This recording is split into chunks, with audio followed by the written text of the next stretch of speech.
Hello, everyone. Welcome to VWG. I have a very colorful guest with me, Ellie Ray. Hi, everybody. She's got the colorful hair, the Care Bears, My Little Pony in the background. She's full Oh, of colors. and I've got Tigger. Oh, wow. That's I've got cool. I've got many plushies because I love to surround myself with colorful, beautiful things. Just like how you're very colorful. Ah, people always say Okay, to get things started, who are some of your inspirations?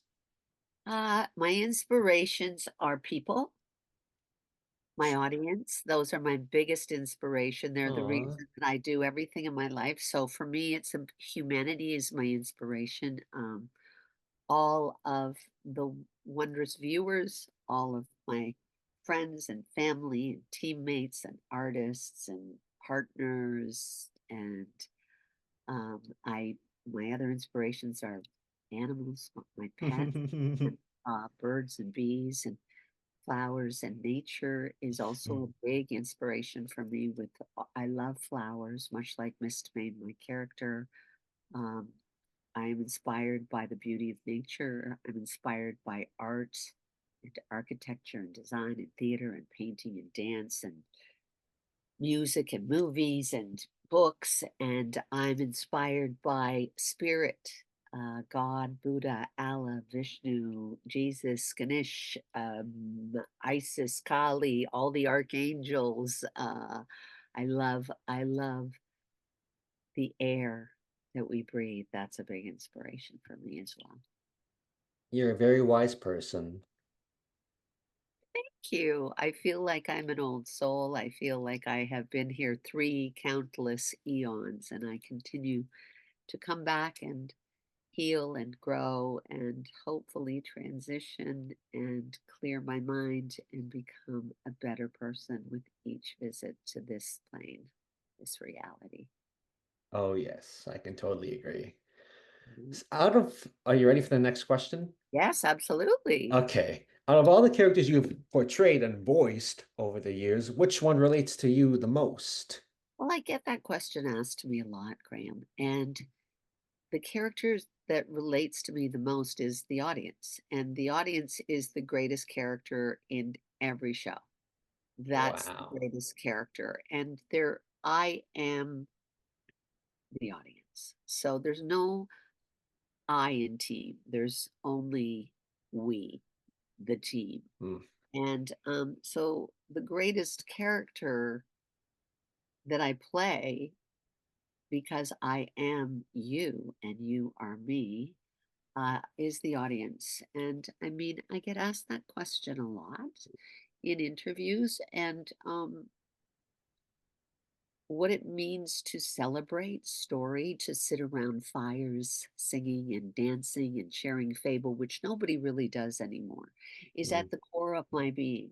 And I know that I can create that experience as an audience member myself. There's no difference between the audience and the person who is creating. We are all creating because without the audience, there's no creation and it's for nothing. So I always like to say that. Of course, I've played many real characters in my 45-year career. It's a very long career. I started when I was very young. Um, and I've played people that have existed on this earth. And I find those characters particularly fascinating. They're not my favorites by any means, like I say. I love everything equally.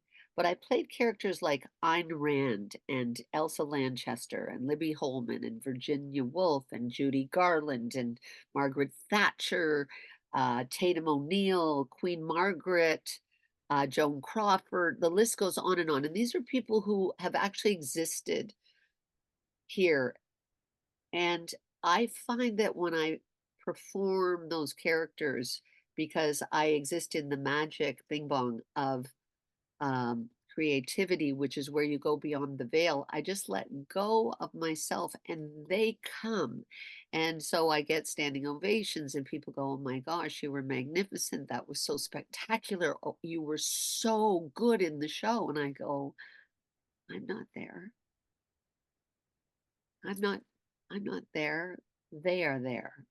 So I find when, you know, you can release your ego from trying to perform all the voices from the infinite Yeah. voices, whether they are real monsters, creatures, animals, nature, whatever you are performing, when you release your attachment to, I'm going to do this thing, and go, come, and I allow myself to allow them to communicate through me, I find that that is the most inspiring of experiences, and I witness it particularly when I'm playing a character who has existed because I look different. I've seen pictures of me during the shows. I've seen videos of me, and you go, wow, I really am not there. They are embodying, their spirit has come in and embodied me. And I find that fascinating. And I think you can do that for anything, whether it's Mhm. film, television, theater, or whether it's animation or gaming or anime. It doesn't it doesn't matter, mocap. Yeah. If you release yourself, the characters exist in the world and they come and they work through you because they work with you because you are them, Mhm. as I explained a few moments ago. I agree. I really love your responses. They're very unique. Well, I thank you. I think I exist in a very sort of open-ended, response-driven dialogue with the universe. So I Mhm. believe that my answers are gifts that hopefully inspire others. Aw. Do you like voicing characters more or portraying characters more? It's all the same thing. Okay, I no breathe. problem. So if I act on film or I act on theater, it's all the same thing. The only Yeah, difference is theater is live performance, so you can't go back and retake a moment. no. You have to be, and the audience is palpable. They're clapping and laughing Yeah. and crying and right with you. When Hmm. you go to studio, particularly now, you are alone. It feels like you're alone. Yeah. I know that I'm not alone, so I can really experience the Hmm. audience with me. But a lot of performers find themselves alone in that space, and you get to, retake and retake and retake and Yes, yes, yes. get the best take. So Yes. I mean, I love all storytelling, all of it. Hmm. Any part of it, announcing, gaming, anime, cosplay, hosting, commercials, promotion, documentaries. It doesn't matter. I've done all of it, and there's a wonder and awe-inspiring breathlessness that the opportunity to go and be a part of a story that is going to inspire others, it doesn't matter. Yeah. The work that you give is jaw-dropping. You give your soul to love your audience, whatever that, you know, genre may be. So you've got to give that love and they give it back to you. You just get that love. You get all of it. You get it when I meet my fans and I sign autographs. I just came back from China where I was mobbed. They screaming and crying and all trying to touch me and take pictures and Wow. he's giving me gifts and stuff, and you realize that your performance had a huge Impact. impact on people to believe that it's better to give away beauty than to keep Yes. it yourself. That Hmm. in particular, Miss Maine, she's an icon, and she's a pillar, very, very wise pillar, the most beautiful, most magical pony in Equestria, and she gave it all away so that everybody else could be beautiful because the world that she was existing in had gotten very ugly and very dark, and she needed everyone to realize you can be beautiful and you can be Yes. loved. And Hmm. so that kind of message has a palpable effect on people, and particularly now when everybody's so disenfranchised and we're quite depressed and lethargic, and we're angry and alone, and Hmm. we're sad. We live in great misery by ourselves, and we rely on stories. And everybody's gone online. Look at us, we're talking online right now, and it removes us from one another. We can't hold one another. We can't you know hug one another. We can't. We're removed, so we're still Yes. in our own space, communicating with one another. And I've got to work particularly hard, and it's not hard in the way that, oh, this is so hard for me. I mean, to get through the veil which is removed. It is online. Online is a place, Yes. it's a dangerous place because it's where false messaging is, you know. Hmm. So I need to work very diligently to bring messages of love and joy and inclusion and celebration, which is what storytelling is all about. Wow. That's really sweet. I'm really glad you're explaining things a Oh, lot. I mean, that's my interpretation of it, and I Hmm. that most storytellers will come to the work of healing humanity in the same way, because I do believe storytelling is the greatest healer of all. Yes, I certainly agree. Okay, yeah, sorry about that. Oh, wow. So which notable person have you always wanted to work with, past or present? Myself. I feel that to know thyself is to be true. And as a performer, we work with everyone else, which is, I believe that everyone is me. But in so doing it, the I'm I'm not sure who that is. So my greatest desire is to work with my highest self. I don't know if Wow. I have gotten to it yet, um, but if I can work with my soul, which is completely pure. It doesn't have ego in it. It doesn't have worry in it. It doesn't question whether you're doing a good job. It doesn't have fear in it. It has innocence, faith, hope, love, and joy. And that is the greatest hero ever. And I feel that if I can work with that, myself, which is my soul, it's not always easy because you worry that you're not doing a good job, and you Hmm. belittle yourself, and you think that you're not good enough, and you question yourself. And I think we need to never question ourselves and celebrate that we are all brilliant, beautiful, astounding beings that can do anything we want. Um, you know, my my soul, my my highest self, I think would be to work with the world. Wow. I think if I work with the world in a way that we can heal one another would be my greatest joy. That's Wow. I would like to work. That's really sweet. Wow. Thank you. Oh, you're welcome. Now, what's something most people don't know about yourself, or do you have like any hidden talents?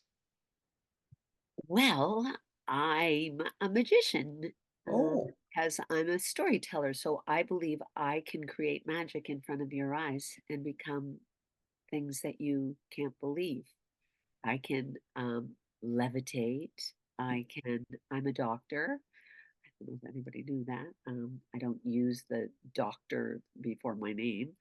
Um, I was going to be a Buddhist nun. wow. For a while, I did 300,000 prostrations. I worked with a Rinpoche. I was in a Sangha. I had 300,000. I did the Nundro, which won't mean anything to anybody, where you cut your hair and you get renamed and you dedicate yourself to healing the world. I Like I said, I have magic capabilities. My brain works backwards when I sleep. So I go to sleep and go straight to REM, which is the end of the sleep patterning, not the beginning of the sleep pattern. Wow. So doctors are like, you're either severely depressed or insane. And I said, well, I'm not depressed. So um, I have psychic abilities. My brain can tune into things, so I get messages from beyond. I had imaginary friends as a child. Uh-huh. Um, I've died twice and come back, so I've actually experienced what it is to be there. So I Wow. have no, whatever there is, it's not really a place to be quite honest with you. And you know, when you have those kinds of experiences, you realize there's so much more than what we know when we Hmm. understand. Do you know what I mean? I, Yes. I can travel at night, where I leave my body and I go places. Um, I lived in Africa for a while, and Wow. a little boy from my this is my greatest success in my life is I got a little boy um, life altering surgery, um, and got him to Canada to through Sick Children's Hospital and the Herbie Foundation. He had surgeries. He was forced to watch his mother and father's beheading, and his brothers and sisters slaughtered in front of him. And then they did a very horrible thing to him and left him to die. And I Oh, got him the surgery that he required to live a normal life. And that is my oh, greatest success. Um, oh. I've done incredible things in my life. I say I'm going to do them and they happen. Like I manifest them. I shot a movie in Russia and I said, I am going to ride a horse in Red Square. And people just laughed at me and said, that's never going to happen. It's so controlled and it won't happen. Mhm.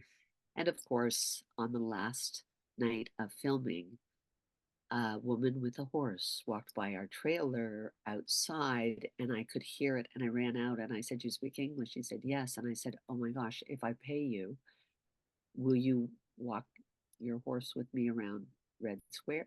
She said, yes. Oh, And oh, I got on the horse and I have hundreds of pictures. And this woman who was in a white dress, she's nowhere to be seen in the pictures. You can't see her anywhere. So I think an angel came by and brought a horse to me so that I could ride a horse in Red Square. What else? I was a long distance runner. I've had reconstructive ACL surgery on my knees because I blew my knees out from running and dancing. mm. We I, all do. I was a dancer, flamenco dancing and belly dancing, and my knees are. But the biggest thing, I was an Ashtanga yoga practitioner, and I was quite advanced. I was very high in that, and again, um, I've got my heart. So my brain works differently. My heart works differently. And it makes me it doesn't pump properly, my heart. Oh, And people say that's because I use my heart too much to love everybody. So my lower two chambers don't, and they don't know why, because it doesn't make any sense. It's not like I have it doesn't make sense. So they put me on medication to that makes me very, very dizzy and will fall down and do so people are like, there goes Ellie. She's like dizzy and falling down again. So there's that kind of thing. Um, I played the piano for 10 years. I played the double bass fiddle. One of my greatest successes was I've done some very dangerous things in my life, like parachuting out of airplanes and just wild where I say I'm going to do things. And I've climbed very high heights, like I've climbed the pulpit in Norway. I climbed up to the Great Wall. I did the Thousand Buddha Mountain. I've done the Victoria Falls. I've done, like in my life in Africa, I've done where I climb really high and it feels virtually impossible to get to the top. Like you feel like you literally are going to die and cry and you can't breathe and you feel like you're going to poop your pants because you're working your body so hard, or you're going to vomit or something, and you always get to the top and it's like an incredible thing when you